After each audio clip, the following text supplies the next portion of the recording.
To law shrine. और आज जो हम स्टडी करने वाले हैं वो करने वाले हैं ऑर्डर 2 रूल 2 ऑफ सीपीसी। अब CPC is basically civil procedure code. जो सिविल केसेस हैं उसको कैसे प्रोसीड करेंगे within the honourable courts, उसका क्या प्रोसीजर रहेगा वो सीपीसी में गिवन है। उसी में ऑर्डर 2 आता है, वो आता है फ्रेमिंग ऑफ सूट, कि जो सूट है या प्लेंट्स हैं वो कैसे फ्रेम होंगी, उसके क्या क्या एलिमेंट्स होंगे, क्या क्या उनमें प्रिंसिपल्स इन्वॉल्व होंगे, तो ये सारा गिवन है ऑर्डर 2 में। अब ऑर्डर 2 का रूल 2 कहता है suit to include the whole claim. Basically जब आप सूट फाइल करते हो तो उसमें जो जितने भी रिलीफ्स इन्वॉल्व हैं वो आपके सारे रिलीफ्स लेने पड़ेंगे for a particular cause of action. ठीक है जी। अब कोज ऑफ एक्शन की डेफिनेशन तो आपको पता ही है, violation of certain legal rights. तो जैसे ही आपका वोलेशन होता है you get a right to institute a suit. अब वो सिविल भी हो सकता है, क्रिमिनल, बट यहाँ पे हम सिविल की बात कर रहे हैं। ठीक है। तो ये क्या कहता है कि every suit shall include the whole of the claim which plaintiff is entitle to make a respect in respect of cause of action. ठीक है जी। बेसिकली क्या कह रहा है कि एक पर्टिकुलर कोज ऑफ एक्शन को लेके जितने भी क्लेम्स हैं वो आप क्लेम कर सकते हो उसी प्लेंट में, सिंगल प्लेंट में, एक पर्टिकुलर कोज ऑफ एक्शन को लेके। फॉर एग्जांपल एक सूट है, इंस्टीट्यूट हुआ है, सूट है प्रॉपर्टी का, और प्रॉपर्टी में क्या है कि ओनरशिप की डिस्प्यूट है। ठीक है जी, ओनरशिप का डिस्प्यूट है। अब जो क्लेमेंट है या जो प्लेंटिफ है वो चाहता है कि एक पर्टिकुलर सूट फाइल किया जाए जिसमें कि ओनरशिप मांगी जाए। ठीक है जी। अब फॉर एग्जांपल जो सूट का पोजेशन है, जो सूट प्रॉपर्टी का पोजेशन है वो अपोजिट पार्टी के पास है, वो डिफेंडेंट के पास है। ठीक है जी। अब डिफेंडेंट के पास में है तो यहाँ पे जो प्लेंटिफ है उसके पास ये भी राइट है कि ओनरशिप तो करे ही क्लेम। ठीक है, दैट इज़ टाइटल। उसके बाद में पोजेशन भी करे, पोजेशन की रिकवरी भी तो चाहिए ना, तो ownership along with recovery of possession.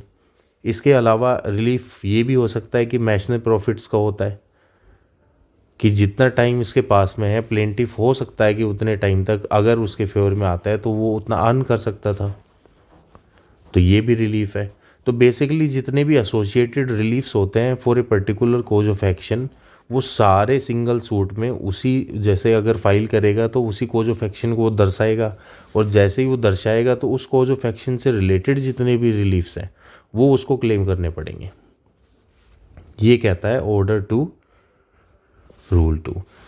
अब क्वेश्चन ये आता है कि अगर ये फॉर एग्जांपल नहीं करता है तो क्या होगा, नहीं करता है तो क्या होगा। तो उसका भी आंसर जो है वो ऑर्डर 2 रूल 2 के 1 में, सब क्लोज 1 में दिया हुआ है। That is a plaintiff may relinquish and portion of his claim in order to bring the suit within the jurisdiction of any court. Basically अगर मैं जुरिसडिक्शन की बात ना भी करूं तो it is up to the plaintiff कि वो रिलिंक्विश करना चाहता है। फॉर एग्जांपल इस केस में अगर हम बात करें तो वो मैशनल प्रॉफिट्स क्लेम करना चाहता है कि नहीं करना चाहता, ये उसका प्रेरोगेटिव है। बट लॉ ये कहती है, ऑर्डर 2 रूल 2 ये कहता है कि अगर उसने छोड़ दिया है, अगर वो मैशनल प्रॉफिट्स क्लेम नहीं कर रहा है इन दिस पर्टिकुलर सूट, तो बेसिकली क्या होगा, वो फिर बाद में इसी कोज ऑफ एक्शन को लेके कोर्ट में नहीं आ सकता है कि पिछले सूट में मैंने मैशनल प्रॉफिट्स जो है उसको क्लेम नहीं किया था, now I want to claim it, तो वो बाहर हो जाएगा। वही ऑर्डर 2 रूल 2 का बाहर है। ये जो पॉइंट है ये कहता है order 2 rule 2 sub close 2 where a plaintiff omits to sue in respect of intentionally or relinquishes any portion of his claim, he shall not afterwards sue in respect of the portion so omitted or relinquished। कि basically जब अगर earlier suit में जब file किया था उस cause of action, particular cause of action को लेके, लाइक इन आवर एग्जांपल, तब उसके पास में जितने भी रिलीफ थे उसमें से अगर कुछ छोड़ दिया या तो कुछ पार्ट छोड़ दिया या वन ऑफ द रिलीफ्स अगर छोड़ दिया है जो वो क्लेम कर सकता था उस समय, तो अब वो आफ्टरवर्ड्स क्लेम नहीं कर पाएगा। तो यही ऑर्डर 2 रूल 2 का एम्बार्गो है।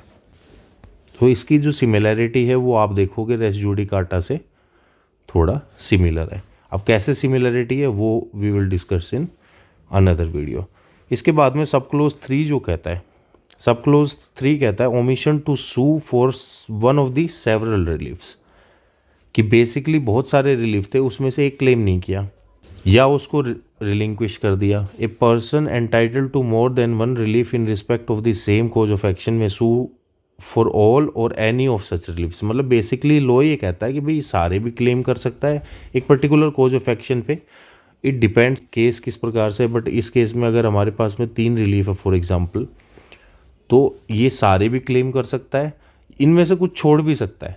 बट अगर उसने छोड़ा है then he shall not be allowed to sue afterwards. Order to rule 2 sub close 2 कहता है कि अगर मान लो मैंने ओनरशिप मांगी है और लैंड मान लो फॉर एग्जांपल इतनी मेरी लैंड है, इसी से ही अटैच्ड ये लैंड है, फॉर एग्जांपल लैंड डिस्प्यूट है, मैं सिर्फ इतनी लैंड का क्लेम करता हूँ, ओनरशिप इसको छोड़ देता हूँ। तो ये कह रहा है कि ए पोर्शन ऑफ क्लेम वो भी कर सकते हो और वन ऑफ द क्लेम भी कर सकते हो, लेकिन इन बोथ द केसेस क्या होगा कि आप नेक्स्ट टाइम सूट फाइल करके कोज ऑफ एक्शन जो है next time same cause of action पे आप नेक्स्ट टाइम सूट फाइल करके ये नहीं कह सकते कि मेरा पोर्शन जो है वो छूट गया था, मान लो ये छूट गया तो इस पोर्शन को मैं क्लेम करना चाहता हूँ on that cause of action only, या फिर फॉर एग्जांपल मेरा कोई रिलीफ मैंने उस समय नहीं किया था and now I want to claim relief, तो वो अलाउड नहीं होगा। अब क्वेश्चन जो आता है इंपॉर्टेंट वो ये आता है कि जब मैंने सूट इंस्टीट्यूट किया तो एक पर्टिकुलर सर्कमस्टांसिस रही होंगी, और बाद में अगर मेरी सर्कमस्टांसिस चेंज होती है और मैंने फॉर एग्जांपल कोई वन ऑफ द रिलीफ मैंने क्लेम नहीं किया था ड्यू टू दो सर्कमस्टांसिस जो उस समय at the time of institution of the suit exist करती थी, तो क्या मैं अब क्लेम कर सकता हूँ कि नहीं कर सकता हूँ? तो द आंसर इज यस।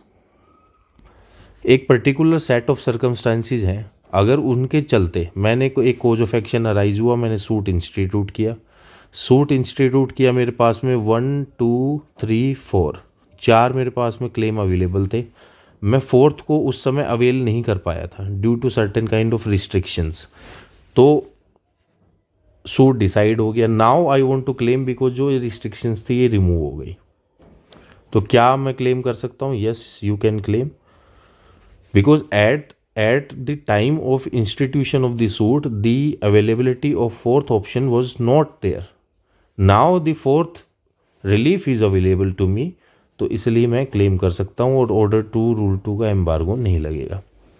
इसको थोड़ा बेहतर समझने के लिए मैं एक छोटा सा एग्जांपल करता हूँ, और ये रिसेंटली डिस्कस भी हुआ है, जो आप डिस्क्रिप्शन में पाओगे उसका लिंक आप you can study, you can refer. For example मेरे पास में 2 लैंड है, मैंने 2 लैंड 2 अलग अलग पार्ट में, पार्ट 1 पार्ट 2 में मैंने क्लेम किया है, या पार्ट 1 पार्ट 2 मैंने जो है ख़रीदा है, या फिर मैंने जो भी है एक ट्रांजेक्शन करी है। अब पार्ट 1 एक आता है एक टेरिटरी में, पार्ट 2 आता है दूसरी टेरिटरी में, एंड जो दूसरी टेरिटरी में है उसमें for a particular period of time जो पोजेशन है उसको बंद कर दिया गया है, you can not claim possession of this land due to certain laws existing at this point of time. Now आपने सूट फाइल करना है, सूट फाइल करते टाइम में because legally you cannot claim possession of this land due to certain laws, तो आप क्या करोगे? आपने सिर्फ इसका पोजेशन ले लिया फॉर एग्जांपल, ठीक है, आपने क्लेम कर लिया, छोटा सा एग्जांपल है, और आपने इसका नहीं किया। नाउ आफ्टर सम टाइम क्या होता है कि ये जो रिस्ट्रिक्शंस हैं ये रिमूव हो जाती है। कोज ऑफ एक्शन तो यहाँ अराइज हुआ था, ठीक है, बिकॉज कोज ऑफ एक्शन यहाँ अराइज हुआ था, तो आपने केस इंस्टीट्यूट किया। अब केस इंस्टीट्यूट करने के कुछ सालों बाद आपकी जो रिस्ट्रिक्शंस थी वो रिमूव हुई, ये जो रिस्ट्रिक्शंस थी आपकी रिमूव हो गई, रिमूव होते ही आपने यहाँ पे क्लेम कर लिया। नाउ अपोजिट पार्टी कहती है कि ऑर्डर 2 रूल 2 लग गया because a party has to include all the reliefs, otherwise वो फिर बाद में नहीं मिलेंगे, बिकॉज ऑर्डर 2 रूल 2 यही कहता है। तो यहाँ पे बेसिकली क्या है, जो रिलीफ था वो एक पर्टिकुलर सेट ऑफ सर्कमस्टांसिस की वजह से जो है, जो मेरे को at the time of institution of the suit available नहीं था, इसलिए मैंने क्लेम नहीं किया था। नाउ इट इज़ अवेलेबल, तो मैं उसको क्लेम कर सकता हूँ और ऑर्डर 2 रूल 2 मेरे को बार नहीं करेगा। तो ये पर्टिकुलरली ये डिस्कस हुआ था रिसेंट केस में, आप डिस्क्रिप्शन में एक बार इसको रेफर कर लेना। Thank you.